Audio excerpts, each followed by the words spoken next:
Hello दोस्तों, स्वागत है हमारे यूट्यूब चैनल पर जिसका नाम है मैथ हैक विद अभिषेक। आज हमारी डिजिटल सम कॉन्सेप्ट की चौथी क्लास है। यह डीएस कॉन्सेप्ट की आखिरी क्लास है।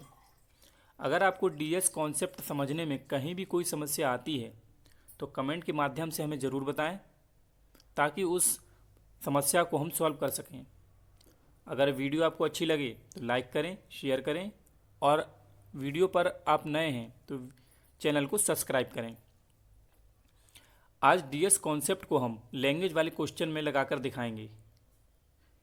चलिए वीडियो में आगे बढ़ते हैं। चलिए आगे क्वेश्चन को देखते हैं। देखिए पहला क्वेश्चन है √1 प्लस √1 2 3 2 1 प्लस √1 2 3 4 3 2 1 प्लस √1 2 3 4 5 4 3 2 1। इन सभी का हमें वर्गमूल निकालना है और उनका योग दिखाना है। चलिए डीएस कॉन्सेप्ट से हम इसको लगाते हैं। देखिए सबसे पहले इन सभी का हम वर्गमूल निकाल लेंगे। ये एक सीरीज में है, इनका वर्गमूल सीधा सीधा आता है। देखिए 1 से 21 का वर्गमूल 11,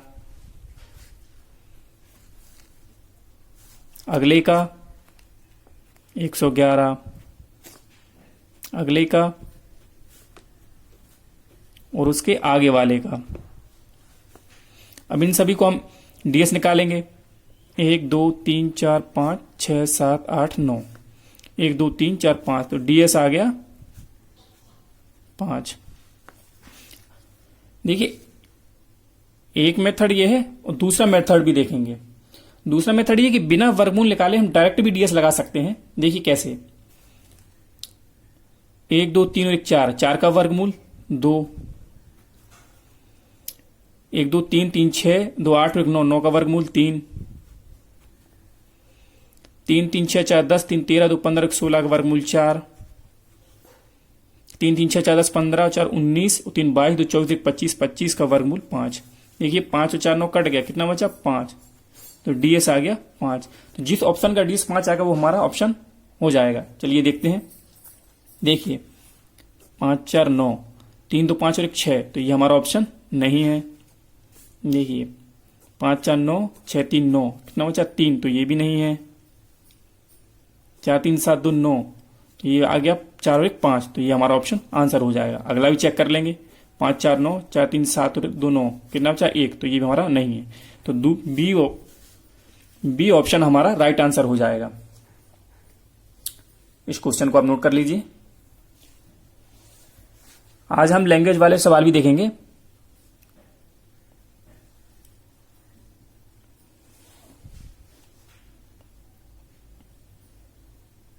चलिए अगले सवाल की तरफ चलते हैं।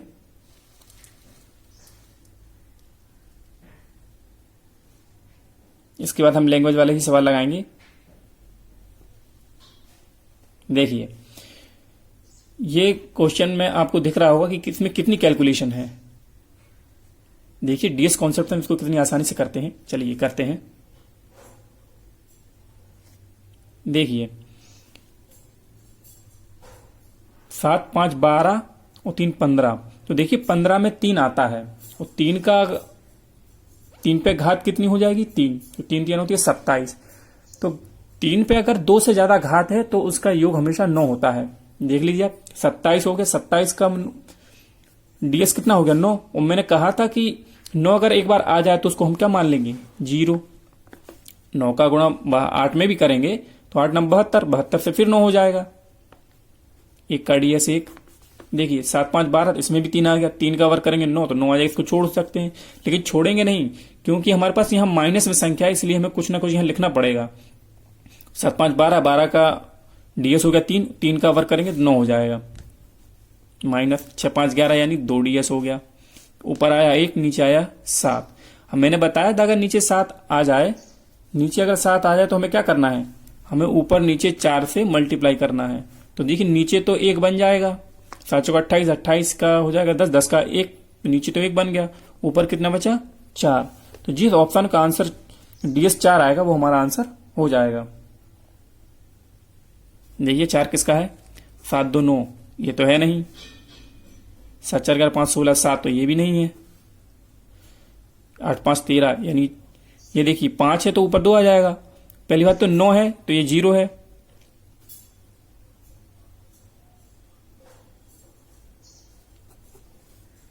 आठ 5 13, 13 का डीएस 4। तो देखिए डी ऑप्शन हमारा आंसर हो जाएगा।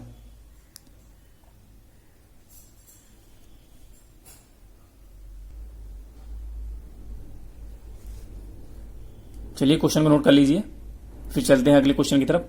अब हमारे लैंग्वेज वाले क्वेश्चन चलेंगे, जिसमें मैंने average, CI, SI, profit and loss सभी का एक ही क्वेश्चन लिया है, ताकि आपको मालूम हो कि इनमें भी कैसे लगाता है डीएस। चलिए अगले क्वेश्चन की तरफ चलते हैं।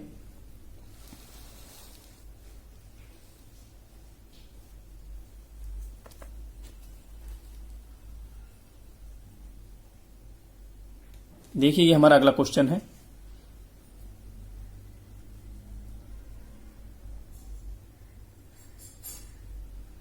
देखिए सवाल है, रीता 5 साड़ी औसतन 2250 रुपए की कीमत में खरीदती है। यदि वह उसे 3 और साड़ी औसतन 2750 रुपए की कीमत से खरीदती तो सभी का औसत मूल्य बताना है। तो देखिए इसमें हमें औसत वाला फॉर्मूला लगाएंगे। औसत वाला फॉर्मूला क्या होता है? पहली वाली साड़ी उनका मूल्य प्लस दूसरी वाली साड़ी उनका मूल्य बटे कुल साड़ी। 5 और 3 8 टोटल साड़ी हो जाएंगी। देखिए ये हमने कैलकुलेशन की है। अब देखिए इस कैलकुलेशन को सॉल्व तो हम करेंगे तो समय लगेगा, लेकिन डीएस कॉन्सेप्ट से कितना जल्दी होगा ये आप देखिए। 5 4 9 पचम 25, 25 का कितना हो जाएगा 7।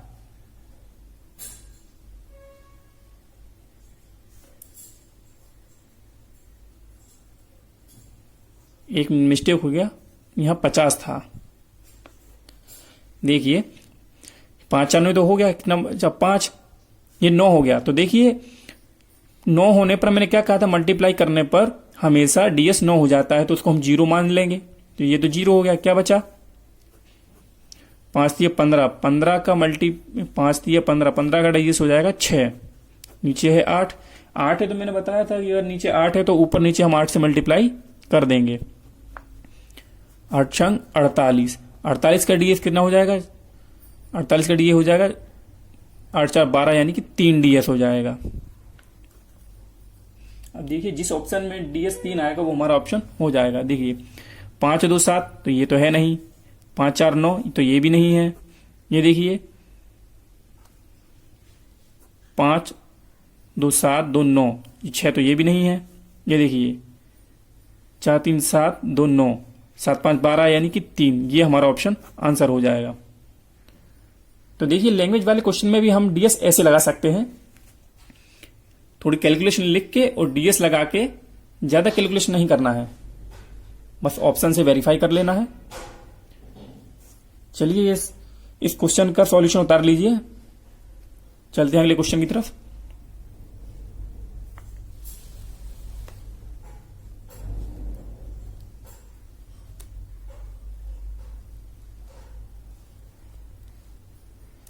देखिए अगला क्वेश्चन हमारा सीआई का है।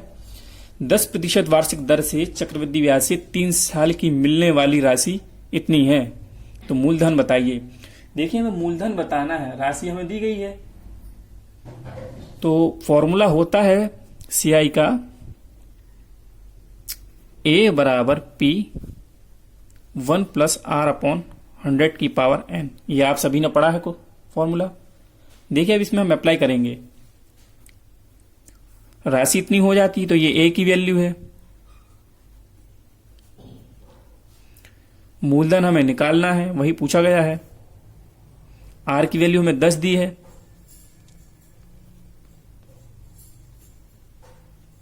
N की वैल्यू कितनी है 3 है। अब देखिए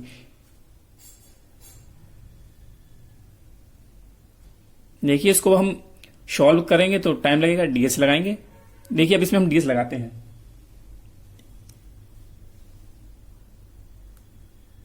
ये देखिए 9 9 7 2 9, तो ये पूरा 9 हो गया। 9 इसके लिए हम 0 इसलिए नहीं मानेंगे क्योंकि कुछ संख्या इस तरफ आएंगी, इसलिए 9 नहीं मानेंगे। देखिए P ये देखिए ऊपर डीएस एक नीचे एक, तो एक का 1/1 यानी एक, एक और एक 2 हो गया। दो डीएस आया है, 2 का घात 3 है, 2 की घात 3 यानी 8 हो गया। 8 ये मल्टीप्लाई में इस तरफ आएगा, हो जाएगा भाग में। मैंने बताया था अगर 8 नीचे आएगा तो हम ऊपर नीचे 8 से मल्टीप्लाई कर देंगे। तो देखिए 9 में किसी भी संख्या से मल्टीप्लाई करो उसका डीएस 9 ही रहता है, तो हमारा डीएस आ गया 9। तो देखिए जिस ऑप्शन का डीएस 9 होगा वो हमारा ऑप्शन हो जाएगा। तो देखिए इसका 8 है, ये होगा नहीं, इसका 1 है, ये होगा नहीं, 7 5 12 इसका 3 है, ये भी होगा नहीं। देखिए सीधा सीधा ये 9 दिख रहा है, तो ये हमारा आंसर हो जाएगा। आप लोगों को समझ में आया होगा कि सीआई में भी हम डीएस लगा सकते हैं। चलिए अगले क्वेश्चन की तरफ चलते हैं।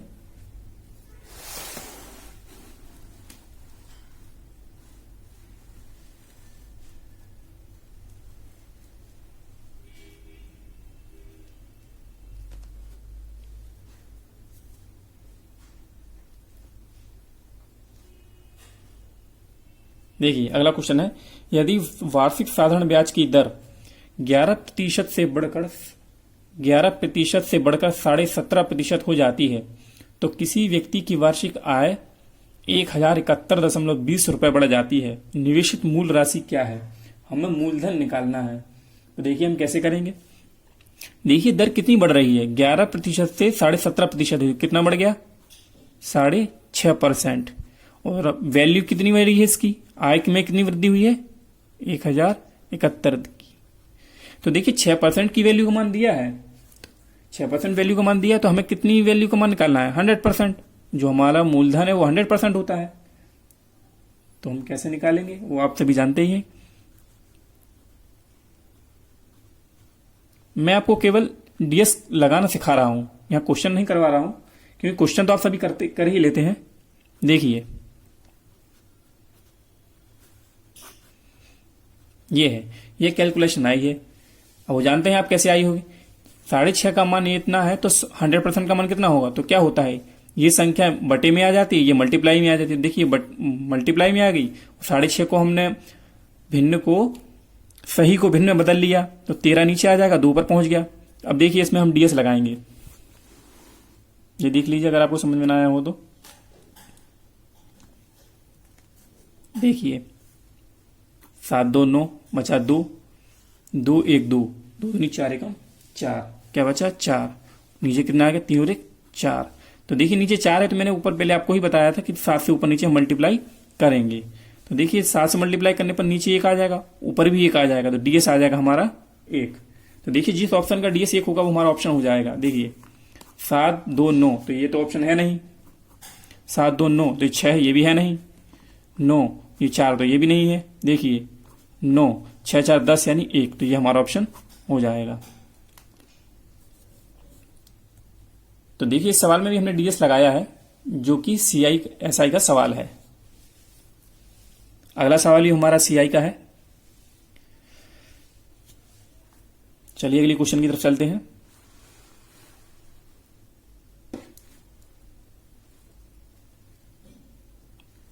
देखिए चक्रवृद्धि ब्याज पर एक राशि 4 वर्ष में इतनी और 5 वर्ष में इतनी हो जाती है, तो ब्याज दर क्या है? हमें दर निकालनी है। तो देखिए इसमें मैं डायरेक्ट आपको फॉर्मूले पे लगाऊंगा, बाकी आप तो जानते ही हैं कि दर कैसे निकालते हैं। देखिए ये 4 वर्ष का में इतनी हो जाती है और 5 वर्ष में इतनी हो जाती है, तो ये अगले 5वें वर्ष के लिए क्या हो जाएगा? मूलधन।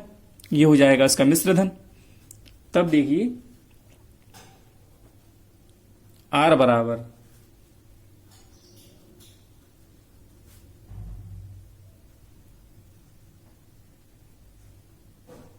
माइनस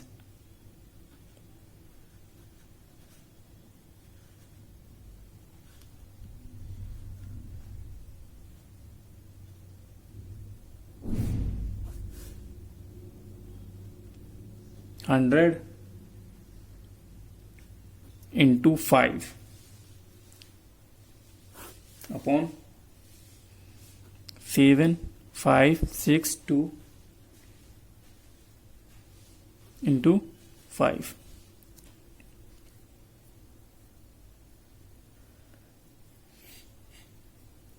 देखिए ये कैलकुलेशन बनती है। अब इसमें देखिए हम डीएस कैसे लगाएंगे।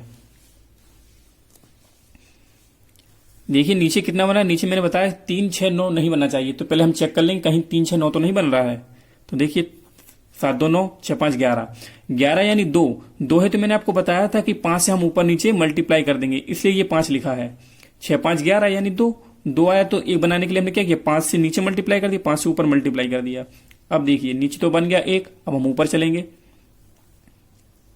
ऊपर चलेंगे तो ये देखिए 6 4 10 18, 18 यानी कि 9 और 9 है, तो ये हो गया 0। अब इसमें देखते हैं कितना बनता है, 7 2 9 6 5 11 यानी 2, तो 9 इसको हम 0 नहीं लिखेंगे क्योंकि माइनस है। 9 में से 2 जाएगा कितना बचेगा, 7।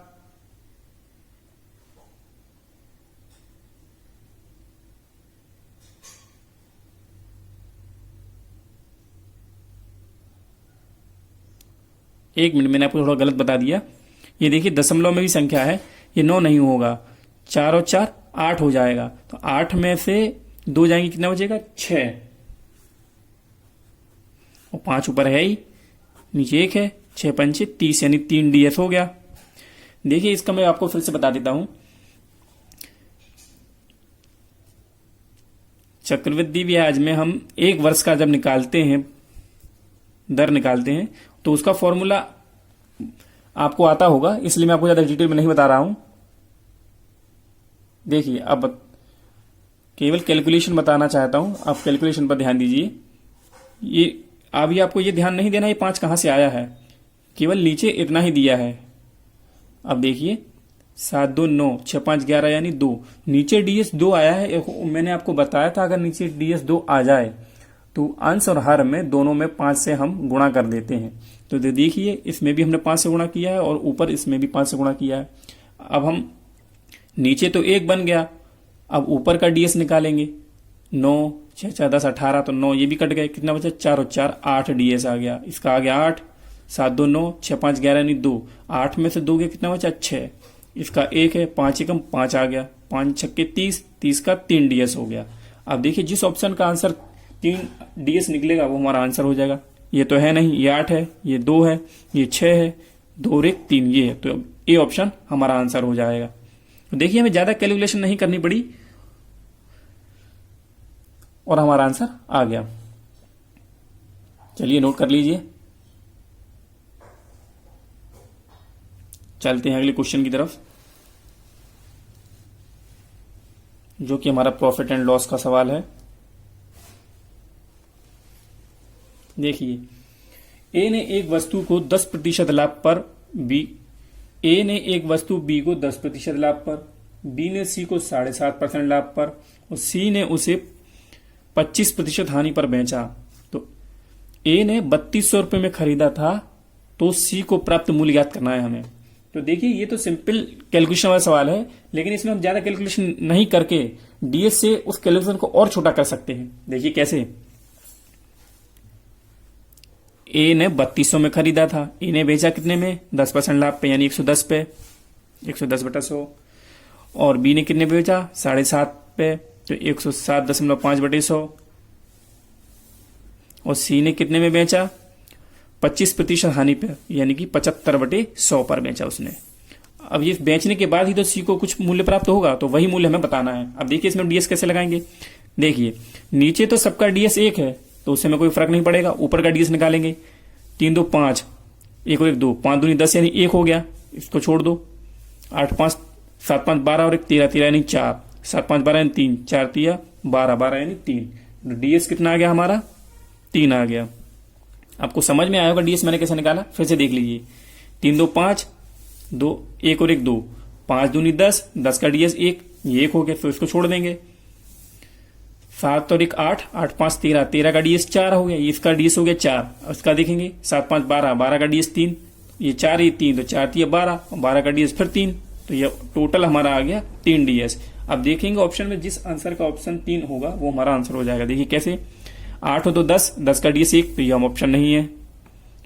8 हो तो 10 5 15 6, 15 का डीएस 6, तो ये भी नहीं है। 7 2 9, ये 6 है, तो ये भी नहीं है। अब देखिए कैसे आता है,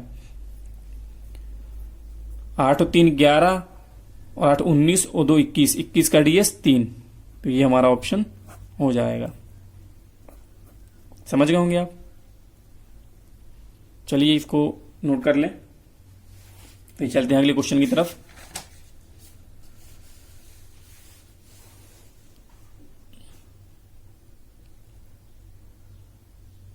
इसके बाद मैं एक सिंपल सवाल लूंगा जो आप लोगों को करके दिखाना है।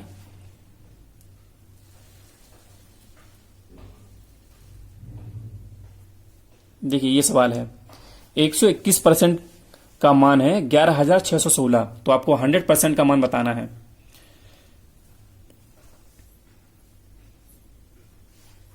चलिए आप लोग करें, फिर तो मैं बताऊंगा।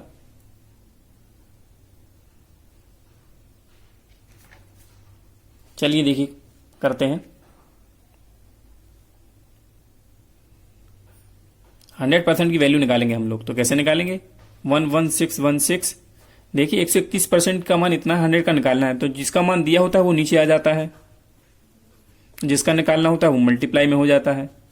अब इसका हम क्या निकालेंगे? डीएस निकालेंगे। तो डीएस निकालेंगे, देखिए 2 2 1 3 1 4, नीचे तो 4 हो गया डीएस, ऊपर देखिए कितना हो गया 6 3 9, कितना बचा 6 बचा। तो मैंने बताया था कि ऊपर नीचे हम क्या करेंगे, जब 4 नीचे हो तो ऊपर नीचे हमें 7 से मल्टीप्लाई करना है। देखिए 7 से हम ऊपर नीचे क्या कर देंगे? मल्टीप्लाई कर देंगे। नीचे तो 7 चौक 28 1 हो गया डीएस, तो उसका कोई मतलब नहीं है, उसको हम छोड़ देंगे। ऊपर देखिए कितना बना 7 छंग 42, 42 का डीएस कितना हो जाएगा 6, 4 2 6। तो देखिए 6 किसका डीएस निकलता है, वो हमारा आंसर हो जाएगा। देखिए 8 5 13 यानी 4, ये तो है नहीं। 8 4 12 3, ये तो है नहीं। 9 है नहीं, 9 कट के कितना बचा 6, तो ये हमारा आंसर हो जाएगा। देखिए एक बार फिर से बता देता हूं, हमारा डीएस 6 आया है। अब ऑप्शन में देखिए 8 5 13, 13 का डीएस 4, तो ये ऑप्शन नहीं होगा। 8 4 12 यानी 3, ये भी नहीं होगा। इसमें 9 है तो ये नहीं होगा। इसका 9 कट के कितना बचा 6, तो ये हमारा आंसर हो जाएगा। चलिए ये नोट कर लीजिए। इसके बाद हमारा लास्ट सवाल रहेगा, और इसी लास्ट सवाल के साथ हमारा डीएस कॉन्सेप्ट कंप्लीट हो जाएगा। अगर आपको डीएस कॉन्सेप्ट समझने में कहीं भी कोई समस्या हो तो कमेंट के माध्यम से हमें जरूर बताएं, ताकि उस जो आपकी समस्या है उसके लिए हम नेक्स्ट वीडियो के माध्यम से आपकी समस्या को हम सॉल्व कर देंगे। ये अगले क्वेश्चन की तरफ चलते हैं।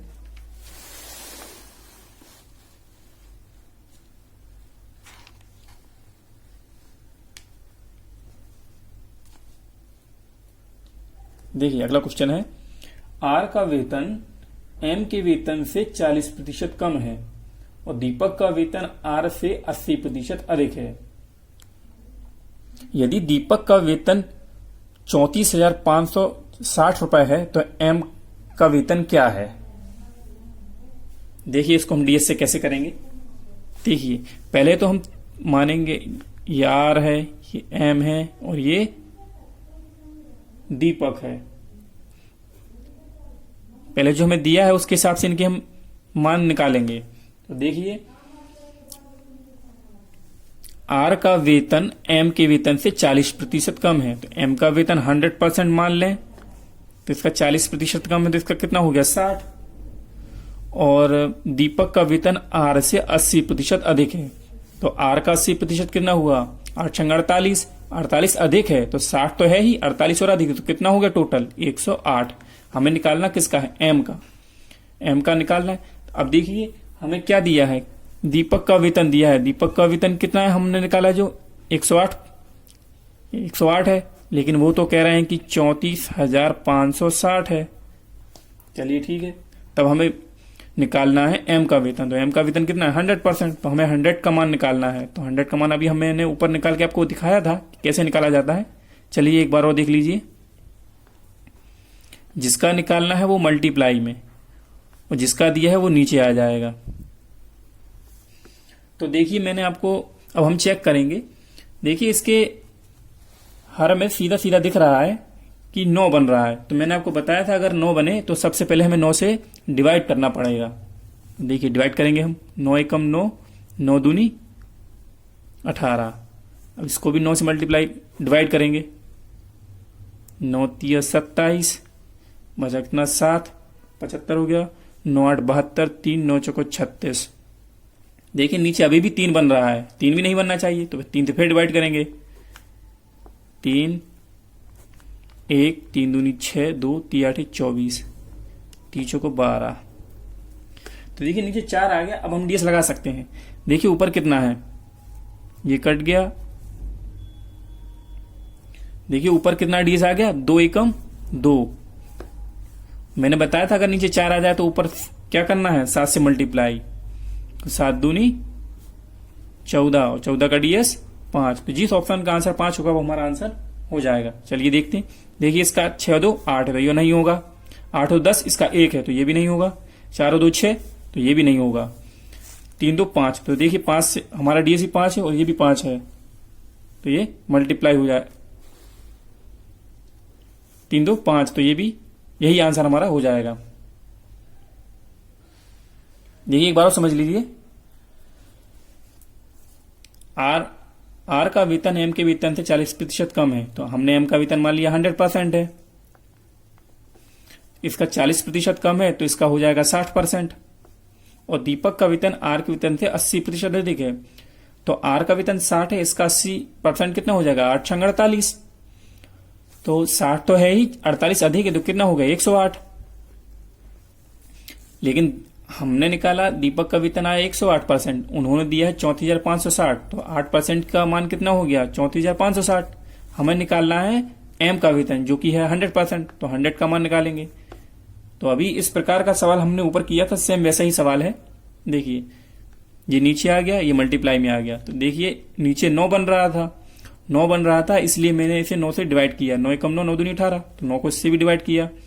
9 3 27, 7 9 8 72, 3 72, 3 9 चौको 36, ये कट गया। नीचे अभी भी 3 बन रहा है, तो फिर हमने 3 से डिवाइड किया, तो 3 चौको 12, 3 एकम 3, 3 दूनी 6, 3 8 24। अब देखिए ऊपर का डीएस निकालेंगे, 8 और 1 9 हो जाएगा, बचेगा 2, 2 एकम 2 डीएस आ गया।